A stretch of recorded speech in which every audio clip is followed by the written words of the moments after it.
I had read about this guest house in Varanasi where people check in to die. It's called Kashi Labh Mukti Bhavan. Rooted in the belief system of many Hindus is that if you take your last breath in Kashi, you attain what is popularly known as fruit of Kashi or Kashi Labh, which is moksha or salvation.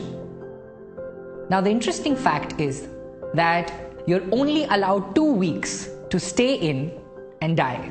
So you have to be really sure. If you're still hanging around after 2 weeks, you got to check out.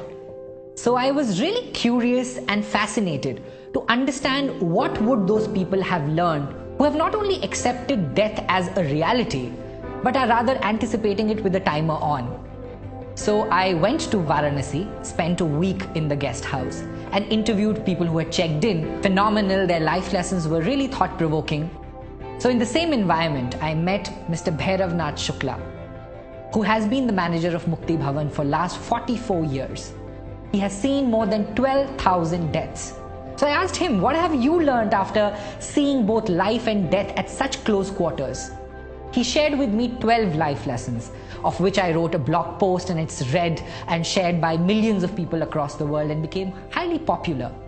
But there's one life lesson in that series which is Mr. Shukla's favorite and resonated deep with me, and the life lesson is resolve all conflicts before you go. He told me a backstory to it. There was a Sanskrit scholar of the times by the name of Ram Sagar Mishra. Mishra was one of the eldest of the 6 brothers and was closest to the youngest. One argument years ago led to this bitter communication between the brothers and led to a wall eventually partitioning the house. In his final years, Mishra checked into the guest house with his little pan case and told Shukla to reserve room number 3 for him because he was sure he's going to pass away on day 16th after his arrival. On day 14th, he said, I want my estranged brother of 40 years to come and see me. This bitterness heavies my heart. I want to resolve every conflict before I go. A letter was sent out.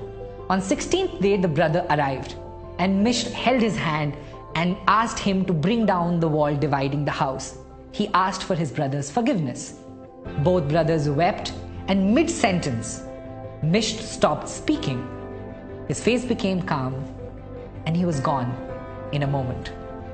And I know that anecdote sounds straight out of a folk fiction novel, but Mr. Shukla told me that he has seen the same story replay over and over again with many different people who have come there. He said to me, Deepak, I see so many people carrying such unnecessary baggage throughout their life, only wanting to drop it at the very end of their journey.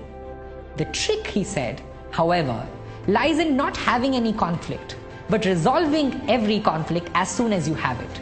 You cannot and you should not go to bed having an argument, a disappointment, a resentment and doubt. You should try to resolve it. Because you see, the good news is you're alive. The bad news is no one knows for how.